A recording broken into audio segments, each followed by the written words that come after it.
अल्हम्दुलिल्लाह, अल्लाह का शुक्र। जो लोग मजलिस इत्तेहादुल मुस्लिमीन को 0 सीट दे रहे थे, अल्लाह ने उनको खुद जवाब दे दिया। जो लोग घमंड में चूर थे और जो लोग ये कह रहे थे कि मजलिस इत्तेहादुल मुस्लिमीन को इस बार बिहार में मुसलमान नकार देंगे, उनके सामने रिजल्ट आ गया। पप्पू यादव जी, आप तो बहुत चिल्ला चिल्ला के कह रहे थे कि आमोर में जलील मस्तान जीतेंगे, और अगर अख्तरुल ईमान जीत गए और जलील मस्तान हार गए तो आप राजनीति से इस्तीफा दे देंगे। अब तो जलील मस्तान तीसरे नंबर पर आ गए, हारना तो बहुत दूर की बात है।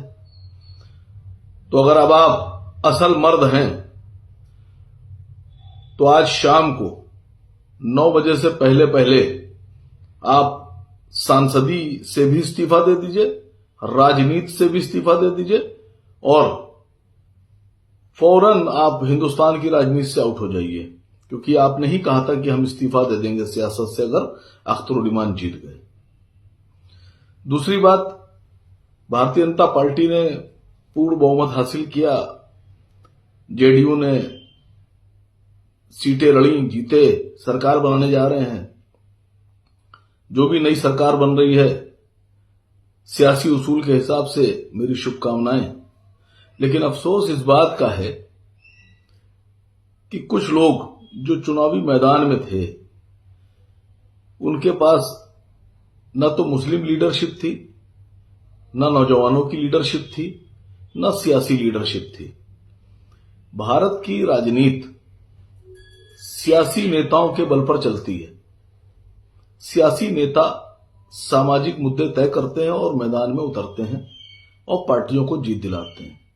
लेकिन कुछ लोग अपने साथ सियासी नेताओं, सियासी रहनुमाओं को छोड़कर जेएनयू के, जवाहरलाल नेहरू यूनिवर्सिटी के छात्र नेताओं के बल पर राजनीति कर रहे थे।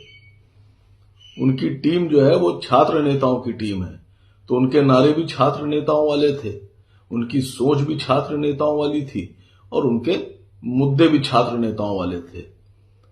अगर सियासी नेता होते तो मुद्दे भी वैसे ही होते, नारे भी वैसे ही होते।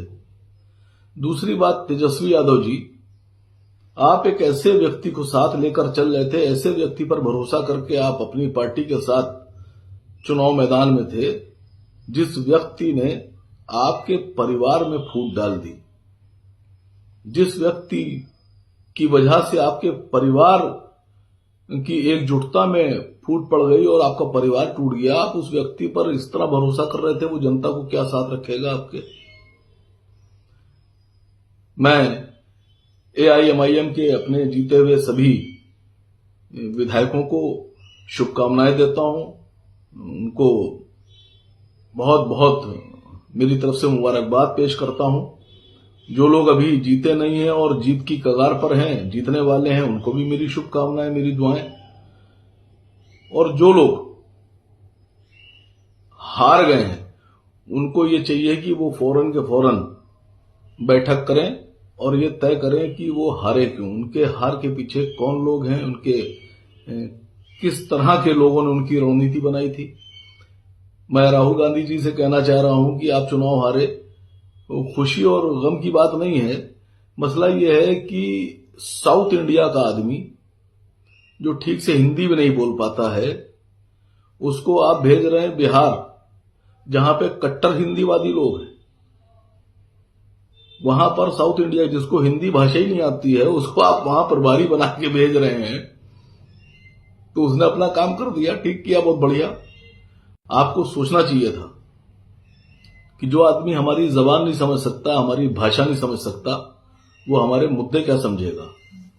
इतनी अकल तो राजनीति में होना चाहिए कि जिसको हम कमान संभालने के लिए भेज रहे हैं, जिसको हम कमांडर बना के भेज रहे हैं, जब वो हमारी बात ही नहीं समझेगा, जब वो हमारे मसले ही नहीं समझेगा, जब वो हमारी मुद्दे ही नहीं समझेगा, तो वो हमारी बात कैसे करेगा। और उसने वही किया। आपसे गुजारिश है कि अगले चुनाव में इस तरह की गलतियां मत कीजिए। और दूसरी बात, गधों को लेकर जंग नहीं जीती जा सकती है साथ में। और फिर ऐसे गधे जो लंगड़े हैं, जंग घोड़ों के साथ लड़ी जाती है तभी जीत सकते हैं, और आप गधों की टीम बनाकर उतर गए। सॉरी सर, माफ कीजिएगा, लेकिन यही सच्चाई है। मैं एक बार फिर से अपने जीते हुए सभी साथियों को बधाई देता हूं, मुबारकबाद पेश करता हूं, शुभकामनाएं देता हूं कि अगले 5 साल खूब काम कीजिए, बढ़िया काम कीजिए, जनता के सामने बिल्कुल खरे उतरिए। खुदा हाफिज।